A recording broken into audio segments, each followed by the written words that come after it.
Students, class 11 physics में सरल रेखा में गति चैप्टर चल रहा है। इसी चैप्टर के अंतर्गत आज हम लोग गुरुत्व के अधीन गति के समीकरण देखेंगे। पिछले क्लास में गति के समीकरण डिराइव कराए गए हैं, 3 मेथड से बताया गया है। एक नॉर्मल मेथड से कराया गया है, ग्राफी विधि से कराया गया है और एक कलन विधि से कराया गया है। लास्ट जो क्लास था वो एनवे सेकंड में टीवी सेकंड में तय की गई दूरी के लिए समीकरण कराया गया था। क्लास 9 का वीडियो शायद था वो, और वो आपको भेजा गया था एनवे सेकंड या टीवी सेकंड में तय की गई दूरी के समीकरण। ठीक, आज हम लोग गति के समीकरण देखेंगे। गुरुत्व के अधीन गति।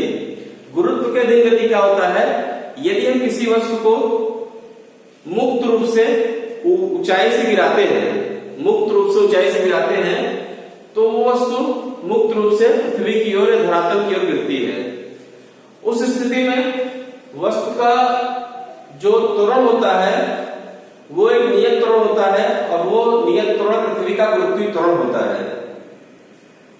तो जब हम किसी वस्तु को ऊंचाई से मुक्त रूप से नीचे की ओर गिराते हैं तो वस्तु स्वतंत्र रूप से नीचे की ओर गिरती है, और इस स्थिति में वस्तु एक नियत त्वरण से नीचे की ओर गिरती है। वो जो नियत त्वरण होता है वो पृथ्वी का गुरुत्वीय त्वरण होता है, जिसको कि स्मॉल जी से लिखते हैं। स्मॉल जी पृथ्वी का गुरुत्वीय त्वरण होता है। ठीक, इसी प्रकार से यदि हम पिंड को ऊपर की ओर फेंकते हैं, तो जब हम पिंड को ऊपर की ओर फेंकते हैं तो यही गुरुत्वीय त्वरण मंदक त्वरण के रूप में कार्य करता है। अर्थात जो जी की वैल्यू है, गुरुत्वीय त्वरण जी है, उसको हम माइनस में लिखते हैं, क्योंकि वस्तु का जो वेग है ऊपर की ओर फेंकने पर लगातार घटता जाता है। तो जैसा कि पीछे बताया गया है, वेग बढ़ने पर वेग परिवर्तन की दर को त्वरण कहते हैं। उसी प्रकार से वेग घटने पर जो वेग परिवर्तन होता है वो त्वरण की जगह पर मंदन कहलाता है, और वो ऋणात्मक त्वरण होता है। ठीक है, तो यहाँ पर यदि हम किसी पिंड को मुक्त रूप से नीचे की ओर गिराते हैं तो पिंड का जो प्रारंभिक वेग u है वो 0 हो गया, अगर मुक्त रूप से गिराया जा रहा है। ठीक, और यदि ये नीचे की ओर फेंका जा रहा है, इस प्रकार से नीचे की ओर फेंक दिया गया, तो उस स्थिति में यदि फेंका जा रहा है तो उसको वेग दिया जाएगा जो कि प्रारंभिक वेग u हो जाएगा। मुक्त रूप से अगर गिरा रहा है तो u का मान 0 हो जाएगा। ठीक है, तो पहले तो परिवर्तन क्या क्या हुए, एक तो हम त्वरण बदलेंगे, a का जो है स्थान ले लेगा g।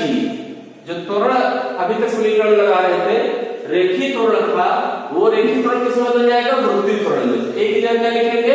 g लिखेंगे। ठीक है, और समीकरण में यश लिखते थे, पीछे गति के समीकरण में यश लिखते थे।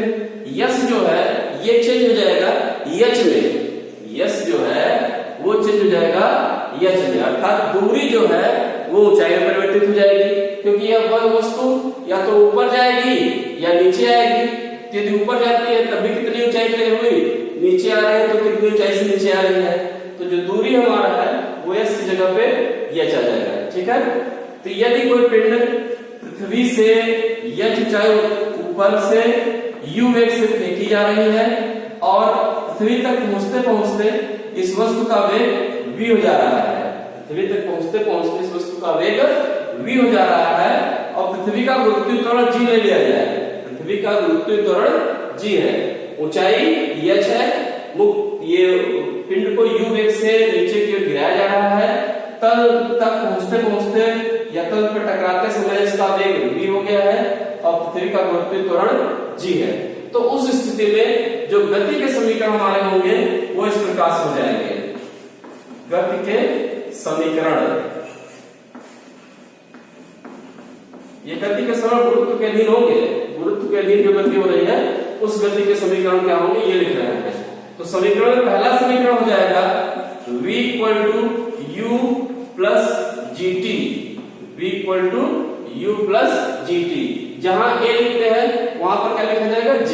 ठीक, दूसरा जो समीकरण होगा ये हो जाएगा h = ut + ½ gt²। h = ut + ½ gt²। ठीक है, तीसरा समीकरण क्या होगा? v square is equal to u square plus 2gh। v square is equal to u square plus 2gh। ये किस कंडीशन में समीकरण है? ऊपर से नीचे गति के लिए, ऊपर से नीचे गति के लिए। ठीक, तो ये गुरुत्व के अधीन गति के समीकरण है और स्थिति क्या है? वस्तु ऊपर से नीचे की ओर गतिमान है, वस्तु ऊपर से नीचे की ओर गतिमान है। उस स्थिति में हमारा जो गति का समीकरण है वो ये लगेंगे। ठीक है,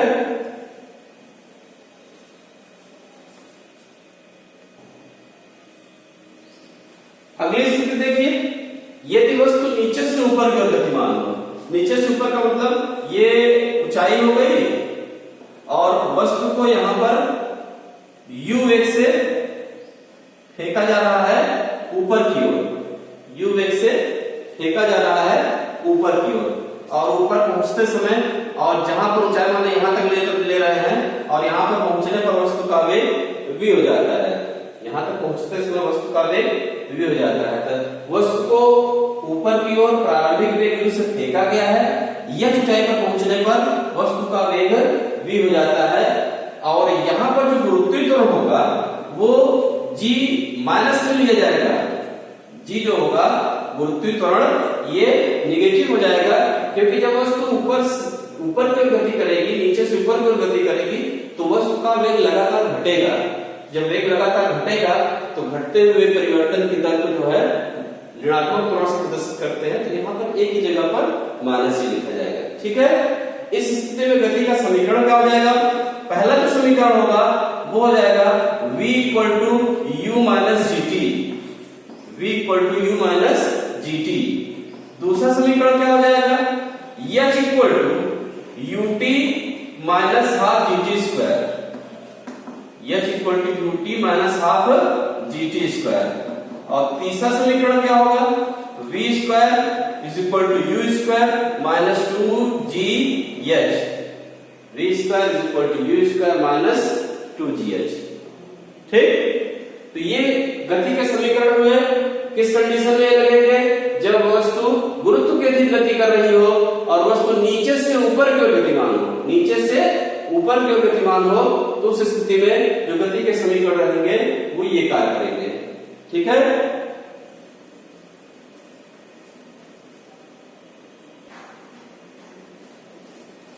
अगली स्थिति देखिए, मुक्त रूप से नीचे की ओर गति, अर्थात वस्तु जो है वो मुक्त रूप से नीचे की ओर गतिमान है। अब मुक्त रूप से मतलब क्या होता है कि वस्तु को जो है वो नीचे की ओर केवल छोड़ दिया जाए। जैसे ये वस्तु है, ये चाक का टुकड़ा है, इसको हम छोड़ दें तो ये चाक का टुकड़ा सीधे नीचे की ओर जा रहा है। इस स्थिति में ये मुक्त रूप से गति कर रहा है।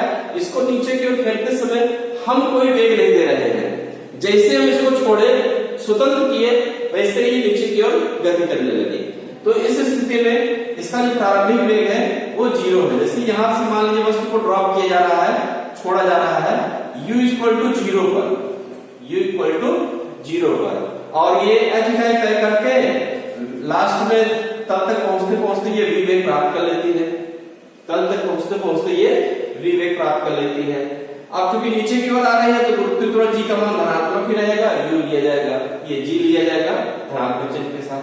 इस स्थिति में जो गति का समीकरण लगाते हैं हम लोग, पहला जो समीकरण होता है वो होता है v equal to gt, v equal to gt। ये शॉर्ट में कर रहे हैं, समीकरण भी लगा सकते हैं, लेकिन यहाँ पे इसलिए दिखा देते हैं कि मुक्त रूप से क्या होता है। कुछ कई बच्चे कंफ्यूज होते हैं, मुक्त रूप से क्या होता है। मुक्त रूप से मतलब होता है कि उसको छोड़ते समय हम कोई वेग नहीं दे रहे हैं, कोई वेग नहीं दे रहे हैं। इसका मतलब वस्तु का जो प्रारंभिक वेग है वो 0 है। ये प्रारंभिक वेग 0 है तो u की जगह पे 0 रख देंगे। तो जहां जहां u यूज होता है समीकरण में, जहां u का प्रयोग करते हैं वहां पर इसको हम 0 कर देंगे। तो पहला समीकरण v equal to u plus at होता है। गुरुत्व के अधीन गति के लिए u प्लस gt हो जाता है। u हटा देंगे तो सिर्फ gt आ जाएगा। दूसरे समय में h इक्वल टू हो जाएगा half gt square, h equal to हो गया half gt square, h equal to ut plus half dt square होता है, u हटा दिया गया तो यहाँ पर u की जगह 0 रखे, ये हो गया हाफ dt स्क्वायर। ठीक है, तीसरा जो इक्वेशन है, तीसरा समीकरण जो हमारा बनता है वो होता है v square is equal to u square plus 2as, v square is equal to u square plus 2as, a और s की जगह चेंज किए, g लगाए और h लगाए, तो u की जगह अगर हम 0 करते हैं तो u की जगह 0 करते हैं तो हमारा u 0 हो जाएगा, बचेगा क्या, सिर्फ 2gh, तो तीसरा समीकरण हो जाएगा 2gh। ठीक, तो ये गति के तीन समीकरण में तीसरी स्थिति के लिए जब वस्तु मुक्त रूप से नीचे की ओर गतिमान हो, फ्रीली ड्रॉप की जा रही हो। ठीक है, यदि स्वतंत्र रूप से नीचे की ओर गतिमान हो तो उस स्थिति में गति के हमारे ये तीन समीकरण कार्य करेंगे। तो इस प्रकार से ये टॉपिक था गुरुत्व के अधीन गति, गुरुत्व के अधीन गति, ये हमारा खत्म हो गया। इसी के साथ इस चैप्टर का जो थ्योरेटिकल पोर्शन है, थ्योरी का जो भाग है वो खत्म हो जाता है। चैप्टर में जितनी भी हेडिंग थी, जितनी भी थ्योरी थी, सारी थ्योरियां पढ़ा दी गई हैं, सभी समीकरण सिद्ध कर दिए गए हैं, जो भी फार्मूले थे ड्राइव करने वाले उसको ड्राइव करके दिखाए गए। अब इस चैप्टर में हम लोग आंकिक प्रश्न पे आएंगे, तो एक बार चैप्टर को रिवीजन कर लीजिएगा, रिवीजन करने के बाद ही आंकिक प्रश्न शुरू करिएगा, जिससे कि कम से कम जो फार्मूले हैं इस चैप्टर के, जो सूत्र हैं वो सारे सूत्र हमें एक साथ मिल जाए। कोशिश करिएगा कि सारे फार्मूले एक जगह कलेक्ट कर लीजिएगा। सूत्र जब एक जगह हम कलेक्ट कर लेंगे, इकट्ठा कर लेंगे, तो हमें न्यूमेरिकल लगाते समय ये नहीं परखना पड़ेगा कि कौन सा सूत्र हमें लगाना है। ठीक है, तो इस तरह से इस चैप्टर की थ्योरी को हम समाप्त करते हैं, चैप्टर के थ्योरेटिकल पोर्शन खत्म हो जाता है। अब इसके बाद हम लोग आंकिक प्रश्न को शुरू करेंगे, और आंकिक प्रश्न के लिए आप लोग एक बार चैप्टर को रिवाइज जरूर कर लीजिएगा। ठीक, ओके।